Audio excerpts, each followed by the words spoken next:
Okay, I want to give you some tips on how to get the most out of the title panels theme of titles in TitleMations. I really love these here. So I'm going to add the bottom one, Q, and the top one, Q, then the left Q and the right Q to this clip down here, because the bottom and top basically work the same.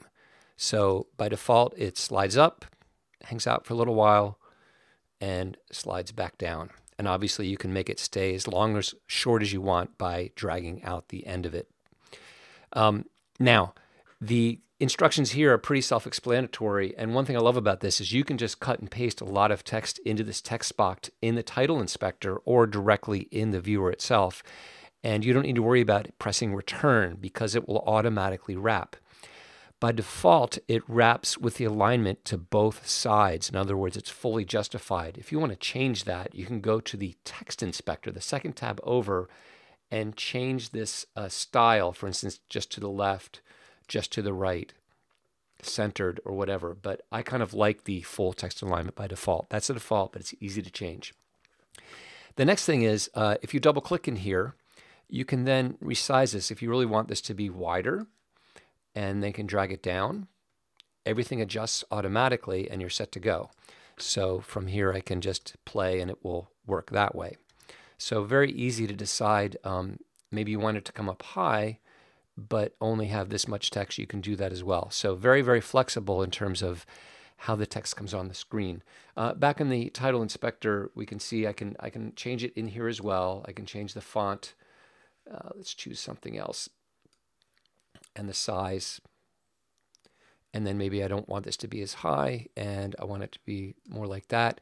Now I want to slide it over to the other side. To do that, I need to press the escape key, and then I can drag to move it over. Okay, so then I have the flexibility to do both. I can move it up and down and over, but it's not changing the shape of the text. So I get the shape of the text done first in terms of its width, and then I can choose exactly where I want it to come in. Again, back in the first tab here in the title inspector, the animation speed, we've got a couple different options here.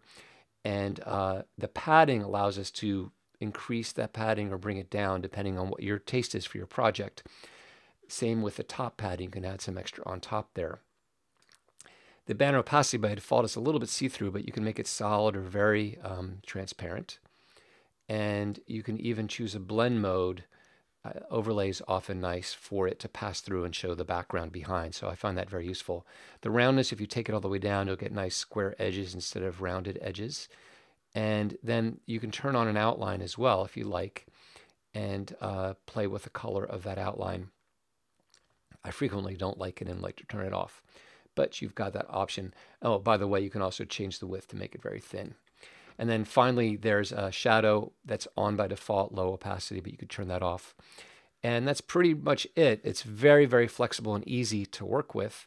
The main tips, I think, are the blend modes and how to quickly format the text, and you don't need to worry about pressing return. I also like to stack these. So if you're doing a couple of them, you can have one in there, and then you can have another one come in before the other one leaves, and sort of continue to develop information in your video that way by having them overlap. Okay, the left and right panels are a little bit different. So these panels are full screen, and you decide how far over you want them to come by dragging on this on-screen control here. So if you wanted to come over further, we could do that. Maybe the pointer, we want to have come down here and point to the water tower here. And then if I double click in here, I can choose to make the text box wider to match. And again, I have the same options for alignment. So maybe I only want I don't want to get rid of this piece of it there. I just want this much text. I'll drag down so it's about in the center. And I can change the size a little bit. And maybe I'll want it aligned to the right instead of to the left. Let's select it all first and do a right alignment. That's one option. I'm going to go back to the fully justified version, but fully justified with the last hanger on the left there. Now, back in the title inspector, let's press escape so we get our on-screen control back. You may or may not want this little pointer. You can put it wherever you want, decide how far over it moves, but you can also choose to get rid of it with this little checkbox here. If you like it, you can choose to make it smaller or much bigger, depending on what you're pointing at there. Let's turn it off here.